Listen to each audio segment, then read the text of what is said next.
তুমি কোনদিন ভাইয়া তুমি করবা না।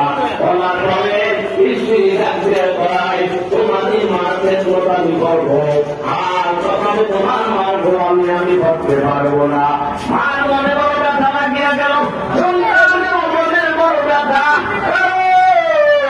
এই মায়ের চেহারার দিকে তাকিয়ে তাকিয়ে আমি বড় হয়েছি, মা আদর্শ মেনে আমার দিকে তাকায় কোনদিন বিবাহ বসে নাই। এখন যদি আমার মা যদি তার মনের মধ্যে ব্যথা পেয়ে যায়, তাহলে আমার কি অবস্থা হবে?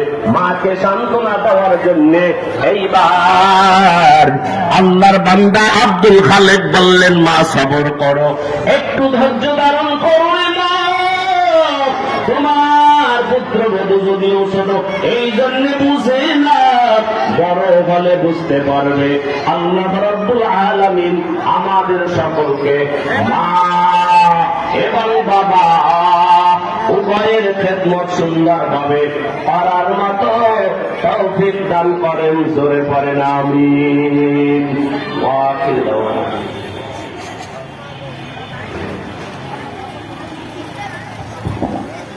আলহামদুলিল্লাহ, হযরত ওয়ালা অত্যন্ত দামি দামি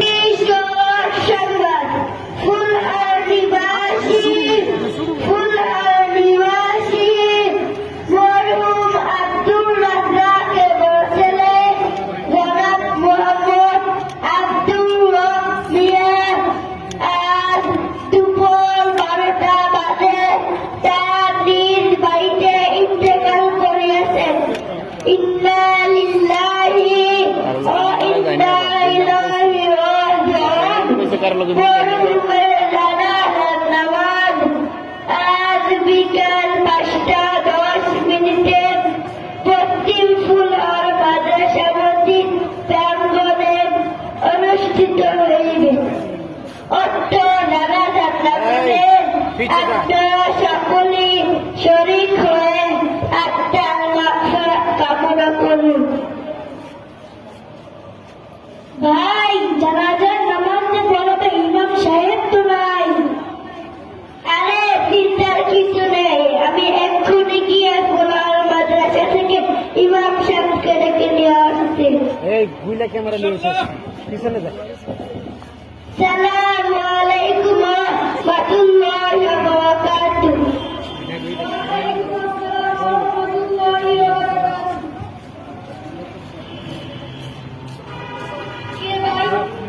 হুজুর, আমি ওমর। হুজুর, আপনি কি আমার সঙ্গে যেতে হবে? কোথায়? হুজুর, ওই যে আমাদের রাস্তাটা বড় ছিল তো মারা গিয়েছে। ইন্না লিল্লাহি ওয়া ইন্না ইলাইহি রাজিউন। জানাজার নামাজের জন্য কেউ নেই, তাই আপনাকে আমার সঙ্গে যেতে হবে। ঠিক আছে, আমি গোসল করে আসছি। এই ওজুখানা পিছনে গোসলখানা আছে। ভাই পিছন থেকে বল এখন বোঝা যায় না কি সে মানুষ বের করলে তো ভিডিওটা ভালো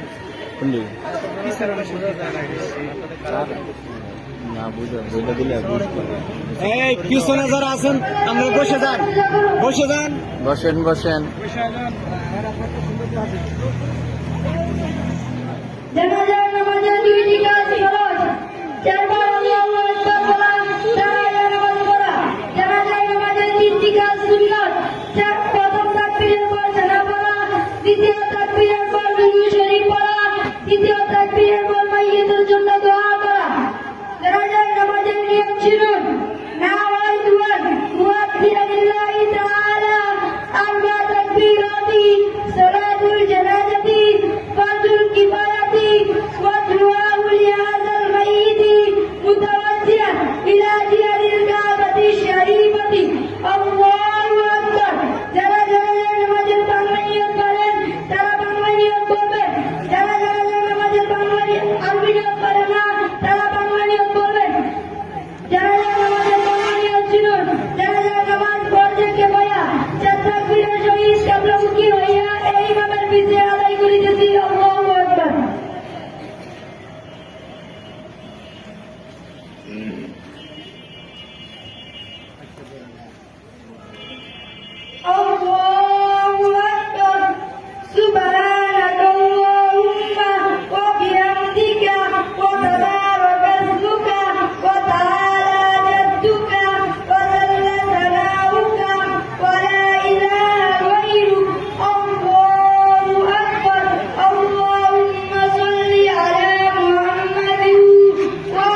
হুজুর জানাজার